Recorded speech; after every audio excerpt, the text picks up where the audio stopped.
बिस्मिल्लाहिर्रहमानिर्रहीम अस्सलामुअलैकुम। स्टूडेंट्स, हम BSN 6 सेमेस्टर के सब्जेक्ट एपिडेमियोलॉजी पढ़ रहे हैं। एपिडेमियोलॉजी में हमने आप लोगों के कोर्स के यूनिट 1 और यूनिट 2 कवर कर लिए हैं, जो कि हमारे चैनल के प्लेलिस्ट में मौजूद है। चैनल के प्लेलिस्ट का लिंक आप लोगों को इस वीडियो लेक्चर के डिस्क्रिप्शन के एंड में मिल जाएगी, वहाँ से आप स्टडी कर सकते हैं। आज का हमारा जो वीडियो लेक्चर है, इसमें हम आप लोगों के कोर्स का एक और यूनिट स्टार्ट करेंगे, यूनिट 3, जो कि नेचुरल हिस्ट्री ऑफ डिजीज़ पे है। इस वीडियो लेक्चर के साथ इसका पार्ट 1 हम कवर कर लेंगे।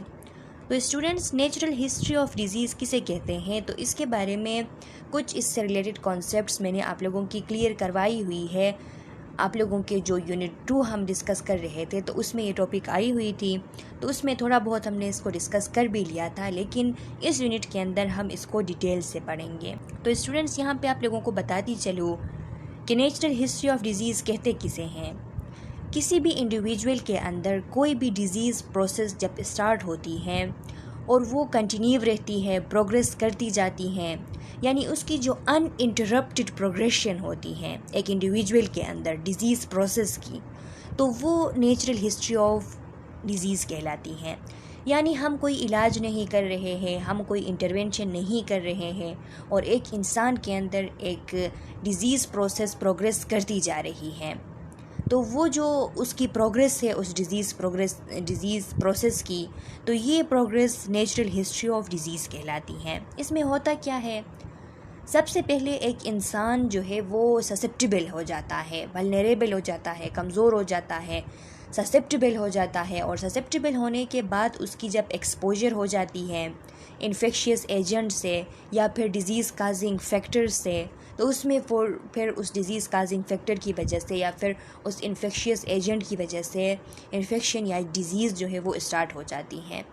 पैथोलॉजिकल चेंजेस उसके अंदर होते हैं, लेकिन अपेरेंटली कोई सिम्टम हमें नज़र नहीं आती। तो वो जो स्टेज होती है कि जिसमें हमें कोई सिम्टम्स नज़र नहीं आती, तो इसको हम सब clinical stage of that disease कहते हैं। सबसे पहले ये होता है।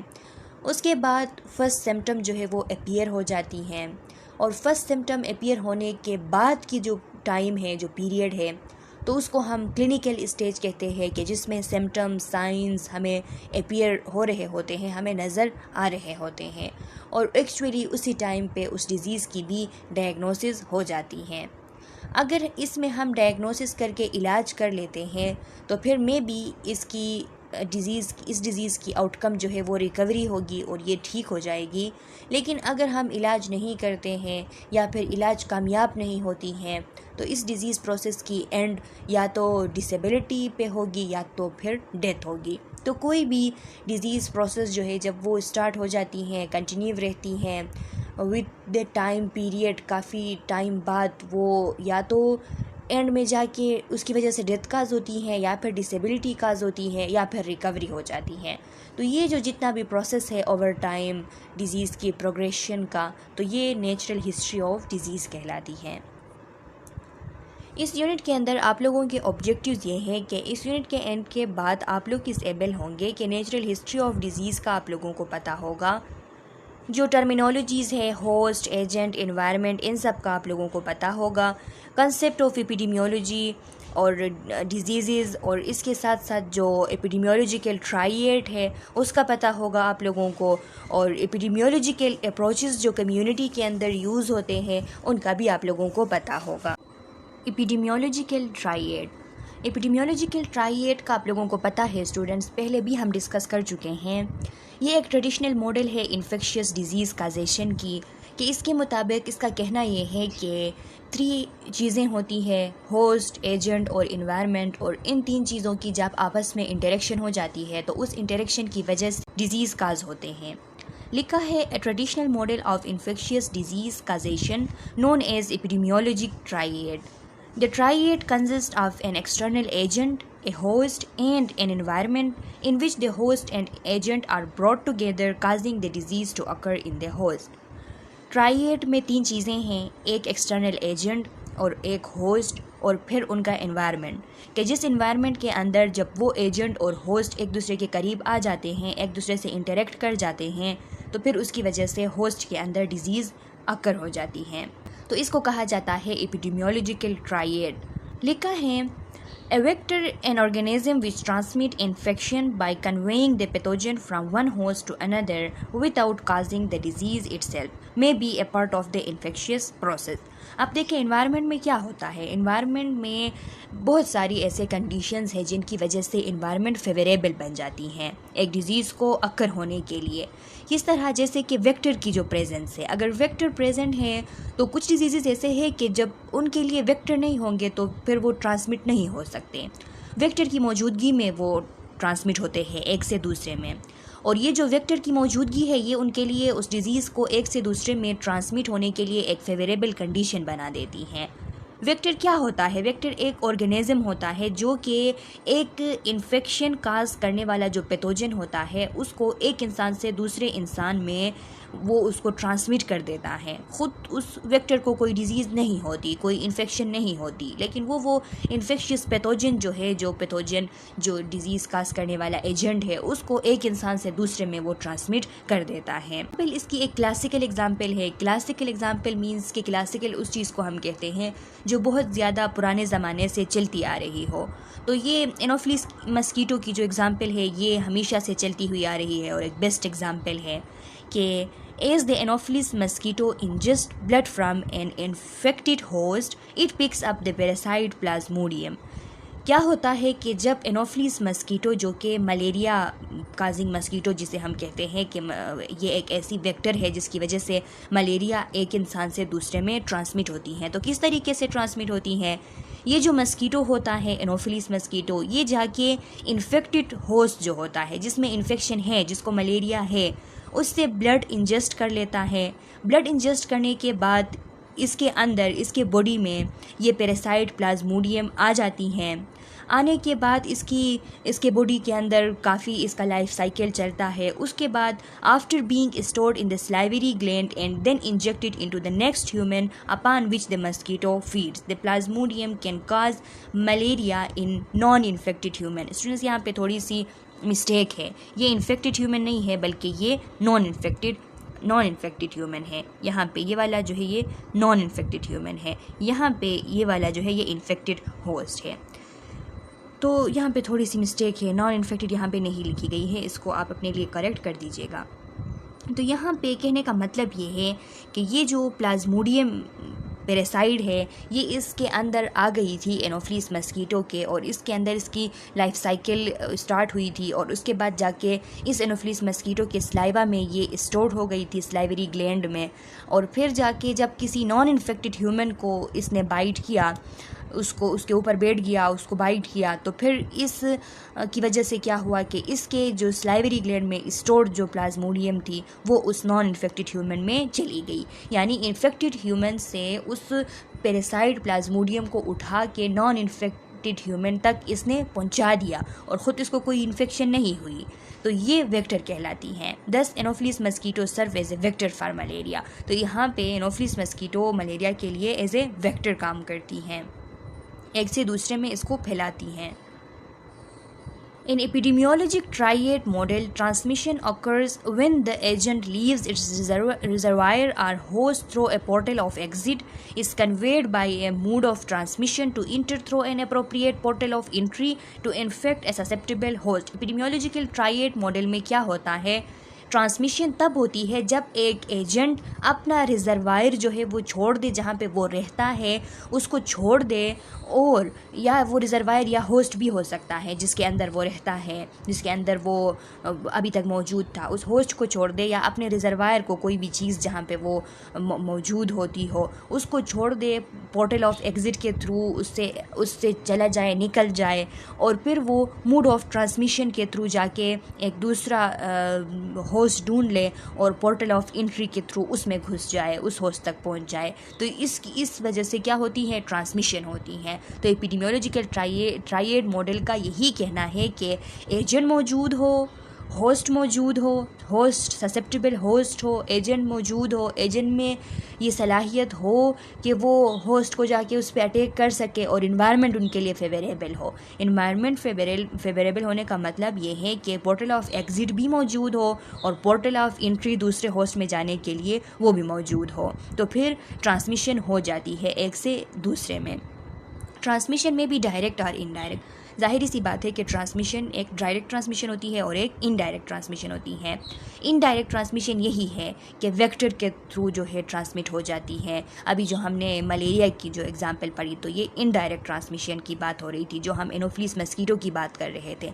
इसी तरह डायरेक्ट ट्रांसमिशन जो है उसमें जब ड्रॉपलेट्स जो है एक इंसान से दूसरे इंसान में डायरेक्टली चले जाते हैं, इंजेस्ट कर लेता है बंदा किसी एक का जो ड्रॉपलेट्स वगैरह होता है उसको। और दूसरी बात ये कि अगर कोई स्किन कांटेक्ट या सेक्सुअल कांटेक्ट, इन सब चीज़ों के थ्रू कोई डिज़ीज़ एक से दूसरे को ट्रांसमिट हो जाए तो वो डायरेक्ट ट्रांसमिशन में आती हैं। देखिए, epidemiological triad, host, agent, environment, इनकी आपस में इंटरेक्शन जो है वो लाजमी है। अगर ऐसे ही होस्ट है, एजेंट है, एनवायरनमेंट फेवरेबल नहीं है, होस्ट में एबिलिटी नहीं है, एजेंट में एबिलिटी नहीं है, होस्ट ससेप्टेबल नहीं है, तो फिर डिज़ीज़ नहीं हो सकती। जब होस्ट ससेप्टेबल बन जाए, एजेंट जो है वो बहुत ज़्यादा उसमें एबिलिटी आ जाए, स्ट्रॉन्ग बन जाए और इन्वायरमेंट फेवरेबल हो, तो इनकी आपस में इंटरेक्शन होती है और उस इंटरेक्शन की वजह से डिज़ीज़ काज होती हैं। एपिडेमियोलॉजिकल ट्रायड का यही कहना है। एजेंट फैक्टर्स, अब स्टूडेंट्स यहाँ पे एजेंट फैक्टर्स का बताया हुआ है कि एजेंट फैक्टर्स क्या होते हैं। एजेंट क्या है? A substance, living or non-living, or a force, tangible or intangible, the excessive presence or relative lack of which may initiate or perpetuate a disease process। यानी एजेंट एक ऐसी सब्सटेंस है, ये लिविंग भी हो सकती है, नॉन लिविंग भी हो सकती है। लिविंग यानी बैक्टीरिया हो सकती है, वायरस हो सकती है, नॉन लिविंग पेस्टिसाइड्स हो सकते हैं, टॉक्सिक वेस्ट हो सकते हैं। एक्सेसिव, अच्छा, टेंजिबल और इंटेंजिबल। टेंजिबल मींस के जैसा कि उसको हम छू के महसूस करें, तो ये जो मैंने पेस्टिसाइड की एग्जांपल दी, टॉक्सिक वेस्ट की एग्जांपल दी, तो इनको हम छू के महसूस कर सकते हैं, ये टेंजिबल एजेंट कहलाते हैं। और इनटेंजिबल फैक्टर या एजेंट जैसा कि नॉइज़ हो गया, नॉइज़ की वजह से भी डिफरेंट साइकोलॉजिकल इलनेसेस स्टार्ट हो जाते हैं एक इंसान में, तो नॉइज़ जो है वो इनटेंजिबल है, नॉइज़ को हम छू के महसूस नहीं कर सकते। तो ये हो गया। और इसके अलावा यहाँ पे लिखा है कि इन चीज़ों की, इन सब्सटेंसेस, चाहे वो लिविंग हो, नॉन लिविंग हो, कोई फोर्स हो, टेंजिबल, इनटेंजिबल, इनकी अगर एक्सेसिव प्रेजेंस हो जाए या फिर रिलेटिव लेक हो जाए, तो उसकी वजह से जब कोई डिज़ीज़ प्रोसेस स्टार्ट हो, इनिशिएट हो या परपिचुएट मींस के बरकरार रहे, जारी रहे, तो इसको हम कहते हैं एजेंट। यहाँ पे आप लोग कंफ्यूज ना हो, यहाँ पे बात है कि एक्सेसिव प्रेजेंस और रिलेटिव लेक, तो इसका मतलब ये है कि कोई एजेंट, जैसा कि लिविंग एजेंट की मैंने आप लोगों को एग्जांपल दी कि बैक्टीरिया हो गया, वायरस हो गया, या फिर मैंने non living pesticides, toxic waste की आपको एग्जांपल दी, तो इनकी अगर एक्सेसिव प्रेजेंस हो गई तो फिर उसकी वजह से एक डिज़ीज़ इनिशिएट हो जाती है या फिर बरकरार रहती है, परपिचुएट होती है। या फिर कुछ ऐसे भी एजेंट हो सकते हैं जिनकी लेक की वजह से, जैसा कि न्यूट्रिशन के कुछ जो है न्यूट्रिशनल फैक्टर्स हो गए, जैसा कि प्रोटीन की कमी की वजह से उसकी जब कोई रिलेटिव लेक हो जाती है तो उसकी वजह से डिज़ीज़ हो जाती है। इस तरह लिपिड्स की कमी की वजह से, इस तरह बहुत सारे कार्बोहाइड्रेट्स की कमी की वजह से, अमाइनो एसिड्स की कमी की वजह से, बहुत सारी ऐसे फैक्टर्स भी हैं जिनकी कमी की वजह से, विटामिन डी की कमी की वजह से जो बीमारियाँ होती हैं, डिज़ीज़ अकर होती हैं, तो ये भी एजेंट्स में आती हैं। यानी कोई भी वो चीज़, कोई भी वो सब्सटेंस, चाहे वो लिविंग हो, नॉन लिविंग हो, टेंजिबल हो, इनटेंजिबल हो, उसकी एक्सेसिव प्रेजेंस की वजह से डिज़ीज़ हो जाए या फिर उसकी रिलेटिव लेक की वजह से डिज़ीज़ हो जाए, तो वो एजेंट कहलाती हैं। डिज़ीज़ एजेंट जो है वो केमिकल हो सकती हैं, जैसा कि एयर पोल्यूटेंट्स हो गए, टॉक्सिक वेस्ट हो गए, पेस्टिसाइड्स हो गए, ये केमिकल एजेंट्स में आती है, केमिकल फैक्टर्स में आती हैं। फिज़िकल एजेंट्स में नॉइज़ हो गया, रेडिएशन हो गया, हीट हो गया, कोल्ड हो गया, इलेक्ट्रिसिटी हो गया। तो देख ले स्टूडेंट्स, नॉइज़ की वजह से क्या होता है, साइकोलॉजिकल प्रॉब्लम्स हो जाती हैं। रेडिएशन की वजह से डिफरेंट स्किन कैंसर्स वगैरह हो सकती हैं। हीट की वजह से एक्सेसिव हीट हो जाए, हीट स्ट्रोक हो सकती हैं। कोल्ड हो जाए, फ्रोस्ट बाइट हो सकती हैं। इलेक्ट्रिसिटी की वजह से बर्न हो सकती है। तो ये सारी चीज़ें फ़िज़िकल एजेंट एजेंट कहलाती हैं। इसके अलावा मैकेनिकल एजेंट्स देख ले, अगर क्रोनिक फ्रिक्शन को एक्सपोजर हो जाए किसी बंदे की, क्रोनिक फ्रिक्शन को, जैसे यहाँ पे देखिए बहुत ज़्यादा जो है बंदा वज़न उठा रहा है तो उसकी वजह से उसके लिगामेंट्स वगैरह उनमें मोच आ सकती है। देखिए यहाँ पे लिखा है कि मे रिज़ल्ट इन क्रशिंग, टीयरिंग, स्प्रेन्स। क्रशिंग हो सकती है, टीयरिंग हो सकती है, उसमें टीयर आ सकती है, स्प्रेन्स हो सकते हैं यानी मोच हो सकते हैं, जॉइंट्स की डिसलोकेशन हो सकती है, इवन डेथ भी काज हो सकती है मैकेनिकल एजेंट्स की वजह से। सोशल एजेंट्स को देख लें, पॉवर्टी हो गया, पॉवर्टी की वजह से कितनी ज़्यादा बीमारियां पॉवर्टी की वजह से जन्म लेती है। पॉवर्टी की वजह से लोग जो है वो हाइजीन का ख्याल नहीं कर पाते, उनको सही तरीके से न्यूट्रिशन नहीं मिल रही होती है, तो इन सब की वजह से बहुत ज़्यादा बीमारियां पैदा हो जाती हैं।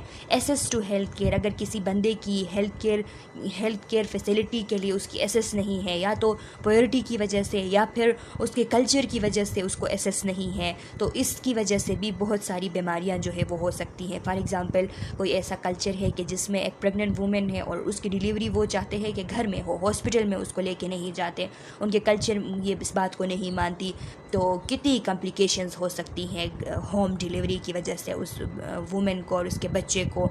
इसी तरह डिप्रीवेशन है, किसी चीज़ से महरूम करना इंसान को, तो इसकी वजह से भी बहुत सारे साइकोलॉजिकल प्रॉब्लम्स, बहुत सारे और भी बीमारियां जो है वो पैदा हो सकती हैं।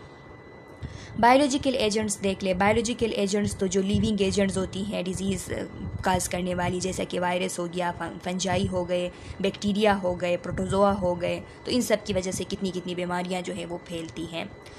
अब बायोलॉजिकल एजेंट जो है इनकी कुछ बायोलॉजिकल प्रॉपर्टीज़ होती हैं, जैसा कि इन्फेक्टिविटी किसे कहते हैं स्टूडेंट्स? इन्फेक्टिविटी पैथोजन की वो एबिलिटी होती है कि उस एबिलिटी की वजह से वो एक होस्ट के अंदर दाखिल होती है और दाखिल होने के बाद वहाँ पे मल्टीप्लिकेशन उसकी होती है।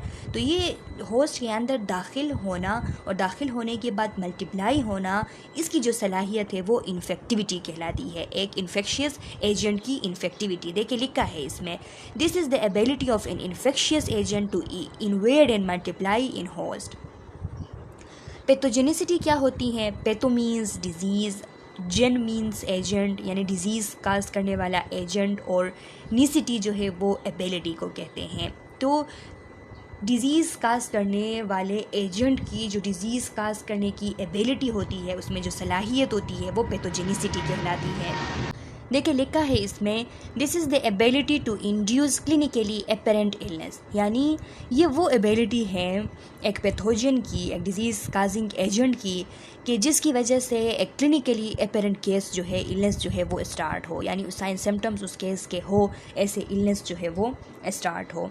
वायरुलेंस देख ले, the proportion of the clinical cases resulting in severe clinical manifestation, यानी वो जो क्लिनिकल केस है उसके प्रोपोर्शन, वो कितनी सीवियर केस है, कितना सीवियर केस किसी एजेंट ने पैदा किया है, किसी एजेंट में कितना पावर है कि वो सीवियर केस पैदा करे, तो वो उस एजेंट की वायरुलेंस कहलाती हैं। आप इनमें फ़र्क देख लें, इन्फेक्टिविटी, पैथोजेनिसिटी और वायरुलेंस में आपने कंफ्यूज नहीं होना है।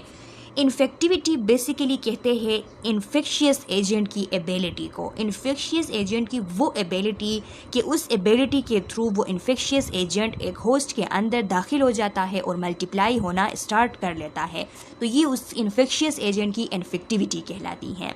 पैथोजेनिसिटी जो है वो पैथोजन की, डिजीज़ काजिंग एजेंट की वो एबिलिटी है कि जिस एबिलिटी के थ्रू वो पैथोजन डिजीज़ काज कर लेता है। और वायरुलेंस जो है, वायरुलेंस उस पैथोजन की वो एबिलिटी कि उस एबिलिटी के थ्रू वो सीवियर डिजीज़ पैदा करता है, यानी degree of pathogenicity is called as virulence. Degree of pathogenicity कि कितना ताकतवर है वो पैथोजन, उसकी ताकत कितनी है। हम इस तरह भी वायरुलेंस को डिफाइन कर सकते हैं कि disease producing power of an organism is called as virulence, यानी डिजीज़ काजिंग पावर जो होती है कि कितना पावर उसमें है कि कितना सीवियर केस वो पैदा कर सकता है।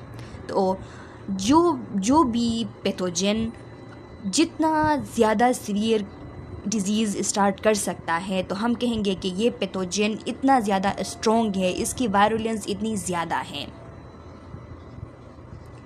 होस्ट फैक्टर्स, अब देखिए स्टूडेंट्स, कुछ ऐसे फैक्टर्स हैं जो कि होस्ट को ससेप्टेबल बनाती हैं।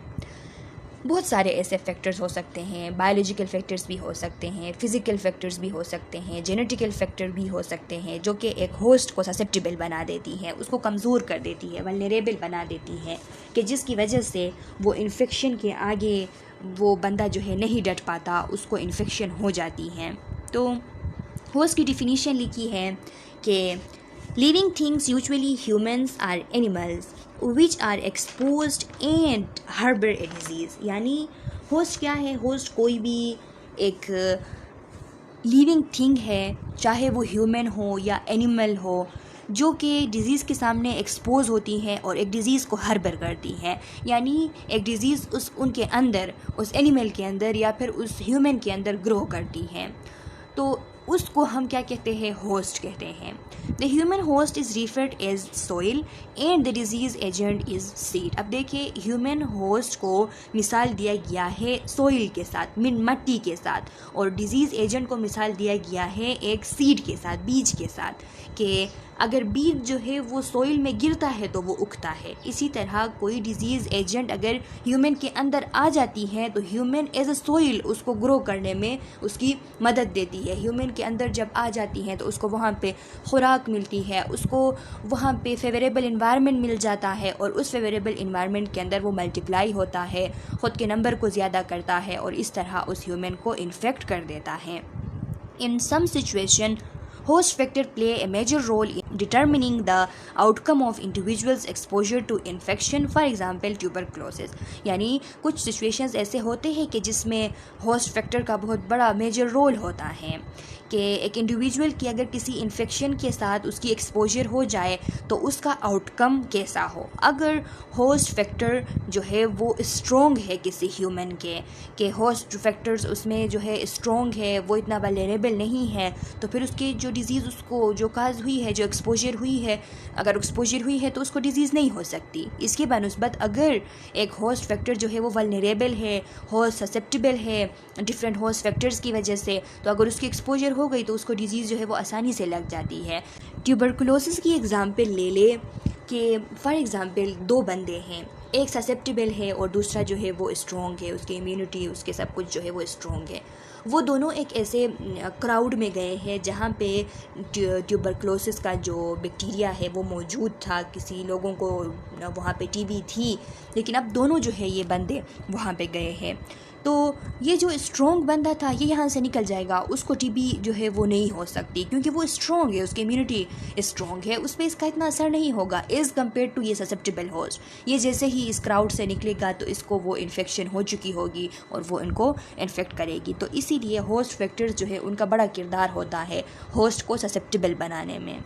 अब देखें, द होस्ट फैक्टर्स में भी क्लासिफाइड एज, अब ये होस्ट फैक्टर जो है वो डेमोग्राफिक हो सकते हैं। डेमोग्राफिक जैसे कि होस्ट की जेंडर हो गई, उसकी एजुकेशन लेवल हो गई, उसकी एज हो गई, उसकी एथनिसिटी हो गई, ये सारी चीज़ें ये भी होस्ट फैक्टर में आती है। कुछ डिसऑर्डर्स, कुछ बीमारियाँ, कुछ ऐसे इन्फेक्शन भी होते हैं जो कि जेंडर स्पेसिफिक होते हैं। कुछ डिजीज़ के सामने मेल्स जो है वो ज़्यादा वल्नरेबल होती हैं, तो कुछ डिसऑर्डर्स के सामने फ़ीमेल जेंडर जो है वो ज़्यादा वल्नरेबल होती हैं। तो इसका भी बड़ा रोल होता है, एजुकेशन का बड़ा रोल होता है। अगर इंसान जो है वो एजुकेटेड है तो वो हाइजीन वगैरह का ख्याल रखेगा, अपने न्यूट्रिशंस का वो ख्याल रखेगा। तो as compared to illiterate person, एक एजुकेटेड पर्सन को वो इतना ज़्यादा वो ससेप्टेबल नहीं होता किसी डिज़ीज़ के सामने।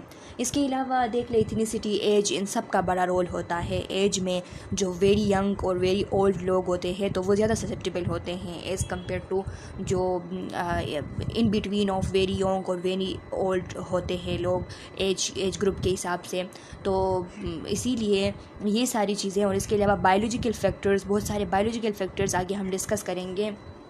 और सोशियो इकोनॉमिक फैक्टर्स यहाँ पे दी गई हैं कि characteristics such as socio economic status, education, occupation, stress, marital status, housing etcetera. ज़ाहिर सी बात है कि सोशियो इकोनॉमिक स्टेटस अगर लोगों की ठीक हो तो बहुत ज़्यादा जो है वो उससे उनकी ससेप्टिबिलिटी जो है वो कम हो जाती है, वो स्ट्रॉन्ग हो जाते हैं। जैसा कि सोशियो इकोनॉमिक स्टेटस अगर बंदे की बिल्कुल ठीक है, एजुकेशन लेवल उसकी सही है, उसकी ऑक्यूपेशन ऐसी है कि वहाँ पे उसको कोई प्रॉब्लम्स नहीं है कि वो उसको ससेप्टेबल बनाए, स्ट्रेस लेवल कोई उस पर नहीं है, मैरिटल स्टेटस उसकी अच्छी है, ठीक है, खुशगवार है, हाउसिंग जो है वो उसको बिल्कुल हाउसिंग है, हाइजीनिक कंडीशन है उसके हाउस के अंदर, तो इससे वो स्ट्रॉन्ग हो जाता है। इसके बरअक्स अगर इन सब में प्रॉब्लम हो, सोशियो इकोनॉमिक स्टेटस उसकी वीक हो, एजुकेशन के हिसाब से वो इलिटरेट है, ऑक्यूपेशन में वो ऐसा कोई ऑक्यूपेशन उसका है कि जिसमें उसको बहुत ज़्यादा एक्सपोजर होती है डिजीज़ फैक्टर्स से, स्ट्रेस है, मैरिटल स्टेटस ठीक नहीं है, हाउसिंग नहीं है, तो ये सारी चीज़ें जो है वो अफेक्ट करती है एक होस्ट को ससेप्टेबल बनाने में। लाइफ स्टाइल फैक्टर्स को देख ले, जैसा कि पर्सनैलिटी ट्रेट्स हो गए, किसी बंदे की पर्सनैलिटी ही ऐसी है कि उसमें बिल्कुल हाइजीन की तो कोई जो है वो एबिलिटी ही नहीं है, वो हाइजीन को पसंद ही नहीं करता, तो उसमें ज़ाहिरी सी बात है कि डिज़ीज़ के चांसेस ज़्यादा होंगे, वो ससेप्टेबल हो जाएगा। उसके लिविंग हैबिट्स, उसके न्यूट्रिशन, उसकी फ़िज़िकल एक्सरसाइज, अल्कोहल को यूज़ करने की आदत, ड्रग्स यूज़ करना, स्मोकिंग करना, बिहेवियरल पैटर्न जितने होते हैं, तो इन सब चीज़ों का बहुत ही ज़्यादा इफ़ेक्ट होता है कि ये होस्ट को ससेप्टेबल बनाती है, और ये सारी चीज़ें जब ठीक होती है तो ये होस्ट को स्ट्रॉन्ग बना देती हैं। Environmental factors को देख लें, for human beings the environment is not limited as it normally is for plant and animal to set of climatic factors. Humans के लिए अगर हम इन्वायरमेंट को देखें तो ह्यूमंस के लिए इन्वायरमेंट जो है वो लिमिटेड नहीं होती, जैसे कि ये प्लांट और एनिमल्स के लिए होती हैं। प्लांट्स और एनिमल्स की इन्वायरमेंट तो सिर्फ वही होती है कि उनके जो क्लाइमेटिक फैक्टर्स है, क्लाइमेट कैसा है, सिर्फ उस क्लाइमेट को ही हम कहते हैं कि ये उनकी इन्वायरमेंट है, लेकिन ह्यूमन के लिए ऐसी नहीं होती।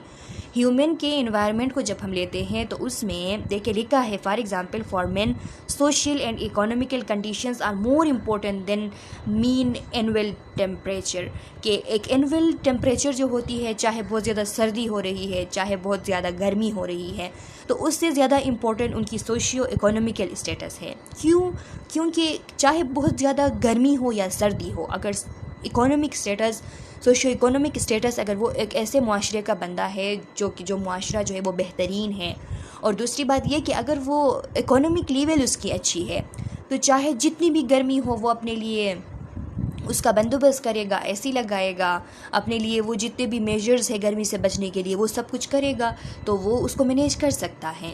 इसी तरह चाहे जितनी भी सर्दी हो तो वो ऐसे कपड़े पहन सकता है, अगर उसकी इकोनॉमिक लेवल ठीक है, ऐसे मेजर्स कर सकता है, अपने लिए बंदोबस्त कर सकता है कि उस पर कोई असर ही नहीं होगा उस सर्दी का।